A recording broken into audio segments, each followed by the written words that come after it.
नमस्कार साथियों। देखिए आज 27 नवंबर है और 27 नवंबर को हम लोग मेंस की क्लास के अंतर्गत जीएस पेपर फर्स्ट का एक क्वेश्चन को देखेंगे। देखिए बहुत सारे बच्चे कह रहे हैं या बहुत सारे अपने साथी कह रहे हैं कि फिर मेंस का कोई ऐसा बैच लाइए जिसमें रेगुलर आपका एक जीएस पेपर फर्स्ट का शेड्यूल बने, मतलब एक टेलीग्राम ग्रुप बने, जीएस सेकेंड का टेलीग्राम ग्रुप बने, उसके बाद जीएस थर्ड का एक टेलीग्राम ग्रुप बने और जीएस फोर का एक टेलीग्राम ग्रुप बने। समझ रहे हो ना आप लोग? यानी कि 4 ग्रुप बनेंगे ताकि अगर वो मेंस में जाएं तो यही क्वेश्चनों को क्या कर सकते हैं, रीड कर सकते हैं और अपने हिसाब से लिख सकते हैं। तो मैं बता दूं कि मैं अभी बहुत जल्दी मैं एक प्रयास कर रहा हूं कि चारों का अलग अलग सेट बना दूंगा। और कुछ बच्चे कह रहे थे सर चाहो तो कुछ चार्ज ले लो, तो चार्ज मुझे नहीं लेना, केवल अगर चार्ज देना है तो केवल 129 में एक बैच आपका रहेगा जीएस का, उसके बाद 129 में। तो इस तरह अगर पूरा बैच लोगे तो 459 रुपये बस। इसमें लगभग हम प्रत्येक GS first paper, second paper, third paper और फोर्थ पेपर का लगभग 200 से अधिक क्वेश्चन को रिवाइज कराएंगे विद डायग्राम, मैप चार्ट से। देखिए जो हमारा क्वेश्चन होना चाहिए बिल्कुल साफ़ सुथरा होना चाहिए।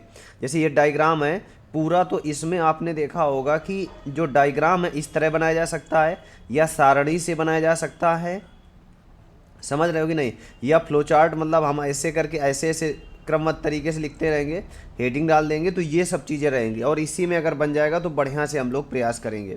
तो चारों पेपर रहेंगे। देखिए अभी मैं संशोधन नहीं बता नहीं सकता कि इतने ही रुपए लूँगा। मैं एक दोस्त है मेरा, तो जो हम लोग आंसर राइटिंग करते हैं उससे माध्यम से हम लोग बता देंगे 1-2 दिन में कितना चार्ज लेंगे। मतलब मिनिमम चार्ज रहेगा, यह समझो का 300 रुपये हो जाए, ये आप समझिए क्या आपके 400 रुपये, इससे ज़्यादा नहीं लेंगे। 500 तो बिल्कुल भी नहीं है, ये समझिए चारों पेपर का। और मेन हमारा क्या है, 1 तारीख से कोर्स हम लॉन्च करेंगे और इसमें आपको मैं बता दूं केवल और केवल ये क्या रहेगा, पूरा फ्री रहेगा। केवल हम कैसा चार्ज ले रहे हैं, जो प्रिंटिंग वाला रहेगा, जो डायग्राम वाला रहेगा, जो चार्ज होगा हमारा, जो चार्ज है वो फ्री है।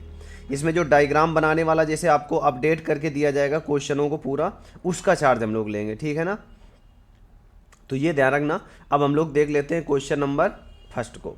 इसमें देखिए 19वीं सदी के सामाजिक धार्मिक सुधार आंदोलनों ने भारत के राष्ट्रीय आंदोलनों की नींव तैयार की, व्याख्या करिए। देखिए 19वीं सदी के सामाजिक सुधार आंदोलन के बारे में पूछा गया है, तो इसमें हमें कैसे कैसे व्याख्या करनी है, ठीक है। तो देखिए 19वीं सदी के सामाजिक आर्थिक धार्मिक आंदोलन ने भारत में औपनिवेशिक संघर्षों, सामाजिक मूल्यों का हनन एवं धार्मिक प्रभावों के परिणाम स्वरूप उभरे। यानी कि जो इसका जो 19वीं शताब्दी के समाज सुधार आंदोलन थे ना, उन्हीं के परिणाम स्वरूप काफ़ी सारे जो संघर्ष हुए, सामाजिक मूल्य, जैसे महिलाओं में आपने देखा होगा सती प्रथा, विधवा विवाह, कई सारे सुधार हुए। धार्मिक प्रथाओं में आपने देखा कई सारे सुधार हुए। उनके परिणाम स्वरूप क्या हुआ कि क्या राष्ट्रीय आंदोलन की उभार आई, क्योंकि राष्ट्रीय एकता को बल मिलता है, महिलाएं अपने हितों के लिए जागरूक होती हैं, शिक्षा की व्यवस्था हो जाती है। और इसमें जो सबसे ज़्यादा योगदान दिया गया है इसे आपको लिखना है। देखो मेन होता है आपका बॉडी पार्ट। बॉडी हमने इंट्रो लिख दिया, उसके बाद हम देखेंगे बॉडी पार्ट में। बॉडी पार्ट में आपको क्या लिखना है, जैसे कई सारे समाज सुधारक लिख देना, जैसे राजा राम मोहन राय, स्वामी विवेकानंद, दयानंद सरस्वती, ज्योतिबा फुले आदि अन्य सुधारकों ने सामाजिक कुप्रथाओं को खत्म करके एक नई सोच लाने का प्रयास किया। अब जैसे नई सोच लाए तो लोगों में क्या होगा, बौद्धिक तथा सांस्कृतिक लोगों का क्या होता है, दल तैयार हो जाता है कि नहीं। अब इनके प्रभाव क्या होते हैं भाई, इसका 19वीं सदी का प्रभाव देख लेते हैं।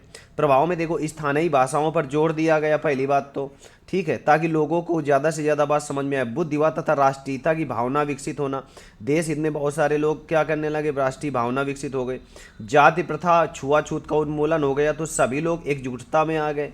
यानी कि अब क्या हो गया, जाति प्रथा में बहुत ज़्यादा क्या रहेगा, गिरावट देखी गई। सती प्रथा जब खत्म हुआ, बाल विवाह आदि महिलाओं पर हो रहे अत्याचारों से मुक्त हुआ, तो महिला क्या हुआ, सशक्तिकरण हुआ और महिलाएं अपने हक की बात करने लगी, है कि नहीं।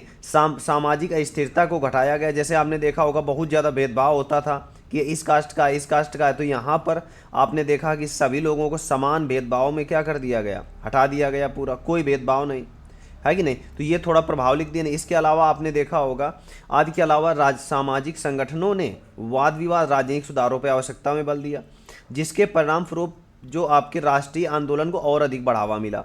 अब जैसे राष्ट्रीय एकता की सभी लोगों में भावना जागृत हुई, ऐसे बना सकते हैं। ये देखिए फ्लो चार्ट है आपका, है कि नहीं। तो ये फ्लो चार्ट हो गया। महिलाएं अपने आत्मसम्मान को लेकर क्या होती हैं, जागरूक हुई। जाति प्रथा और अंतरजातीय विवाह स्वीकार किया जाने लगा। अब ये नहीं है कि मतलब एक ही जाति में हो, है कि नहीं। आ गया बाल विवाह जैसी दमनकारी नीतियों का खात्मा हुआ। विवेकानंद जैसे राष्ट्रवादी जो व्यक्ति थे उनके भाषाओं से प्रेरित होकर के भाषणों से सामाजिक एकता को क्या मिलेगा, बल मिला। इस प्रकार हम कह सकते हैं कि सामाजिक आर्थिक सुधार आंदोलन ने बौद्धिक तथा सांस्कृतिक चेतना की नींव रखी। देखिए एक चीज़ आप समझिए, जो इसकी पीडीएफ है, पीडीएफ आपको टेलीग्राम ग्रुप पर मिल जाएगी। किस में मिल जाएगी? टेलीग्राम ग्रुप पर आपको मिल जाएगी। एक चीज़ समझिए, आ गया समझ में। और जो ये चार्ज मैंने बताया है आपको, आपका 129 में GS paper first, GS paper second, GS paper third, GS paper fourth, तो इसमें आपको बिल्कुल भी घबराना नहीं है, आपको कोर्स नहीं लेना है। जैसा भी हो, कोई सुझाव हो, आप मेरे टेलीग्राम ग्रुप पर मुझे क्या कर सकते हो, मैसेज कर सकते हो। ये मैं जो आपका चार्ज ले रहा हूँ ये केवल और केवल आपका टाइपिंग वाला चार्ज होगा, मतलब पूरे डायग्राम कैसे करना है, पूरा जो हमारी टीम रहेगी वो आपको क्या करेगी, उसका मैं केवल चार्ज ले रहा हूँ। मेरा तरफ से ये क्या है, पूरे आपको बैचेज फ्री रहेंगे, आप ये समझिए। तो इसमें बिल्कुल भी नहीं लेना कि मैं अपने लिए ले रहा हूँ, और बहुत सस्ता है। मैं आपको देखिए, अन्य जो संस्थान है वो आपको क्या करते हैं, केवल मॉडल आंसर देते हैं। वो क्या देते हैं आपको, केवल मॉडल आंसर प्रोवाइड कराते हैं। लेकिन हम आपको पूरा फुल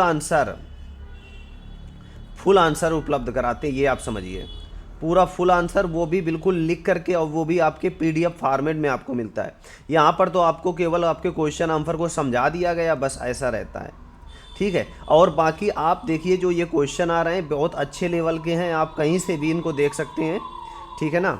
हमारा जो क्वालिटी कंटेंट है बहुत बेस्ट रहेगा, और हम बेहतर करने का प्रयास करेंगे, ठीक है। तो आज के लिए इतना ही रखते हैं। जैसा भी हो आप लोग थोड़ा सुझाव दे दीजिएगा, जो भी कमी हो वो बता दीजिएगा, हम उसमें और अधिक करेंगे जो हमारी टीम रहेगी। तो आज के लिए इतना ही रखते हैं। Thank you.